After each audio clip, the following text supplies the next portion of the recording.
తిరుపతి రాష్ట్రంలోనే అతిపెద్ద రన్వే. మాషాల్లా, వినడానికి కొంచెం ఆనందంగానే ఉంది. లేట్గా అయినా కొంచెం స్వీట్ న్యూసే చెప్పినారు మన ఎంపీలు ఇద్దరు. పార్టీల పరంగా ఒకరు టీడీపీ మంత్రి గారైతే, ఇంకొకరేమో వైఎస్ఆర్సీపీ ఎంపీ. వాళ్ళే మన రామ్మోహన్ నాయుడు గారు, అలాగే గురుమూర్తి గారు. ఇద్దరికీ కూడా గల్ఫ్ కార్మికుల తరపు నుంచి ప్రత్యేక ధన్యవాదాలు. మరో ముందడుగు వేశారు. మన రాయలసీమ ప్రాంతవాసుల చిరకాల కళ ఏదైతే ఎయిర్పోర్ట్కు సంబంధించి ఇంటర్నేషనల్ ఫ్లైట్స్ దిగడానికి సంబంధించిన రన్వే, ఆ భూములకు సంబంధించిన ప్రాబ్లమ్స్ అన్నీ కూడా క్లీన్ అయిపోయి రన్వే బాగా పెద్దది చేశారు. ఆ విశేషాలు ఏంటంటే,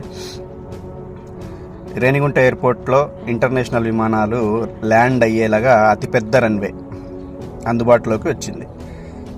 ఇలా 2-3 సార్లు మనకు పోస్టింగ్లు వచ్చాయి, మళ్ళీ దాన్ని స్టాప్ చేశారు. ఈసారైనా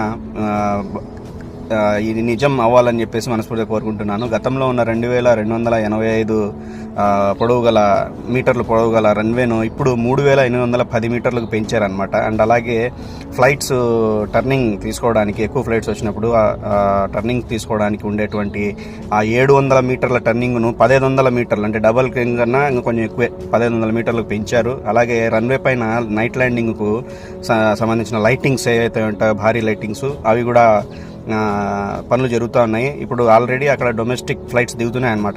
గోవా, అహ్మదాబాదు, ఢిల్లీ, ఇట్లా బెంగళూరు, చాలా ఫ్లైట్స్, డొమెస్టిక్ ఫ్లైట్స్ తిరుగుతున్నాయి. వాటిని మామూలుగా టైమింగ్ మార్చినారన్నమాట. మధ్యాహ్నం 2:30 నుంచి సాయంత్రం 5 గంటల వరకు ఆ విమానాలన్నీ రద్దు చేసి ఈరోజు ఆ లైటింగ్ టెస్టింగ్ కూడా చేస్తున్నారన్నమాట. సో చాలా సంతోషంగా ఉంది. మీరందరూ కూడా దువా చేయండి, ప్రార్థించండి, తొందరగా ఫ్లైట్స్, ఇంటర్నేషనల్ ఫ్లైట్స్ దిగేలాగా. అండ్ అలాగే నిన్న నేను ఒక వీడియో చూశాను. మన గురుమూర్తి గారు, ఎవరైతే తిరుపతి ఎంపీ గారు ఉన్నారో, ఆయన కువైట్ నుంచే ప్రత్యేకంగా ఫ్లైట్లు ఫస్ట్ నడుపుతాము, ఆ తర్వాతే మిగతా దేశాల పైన ఆసక్తి చూపిస్తాము అని చెప్పారు. So special thanks to you Gurumurthy.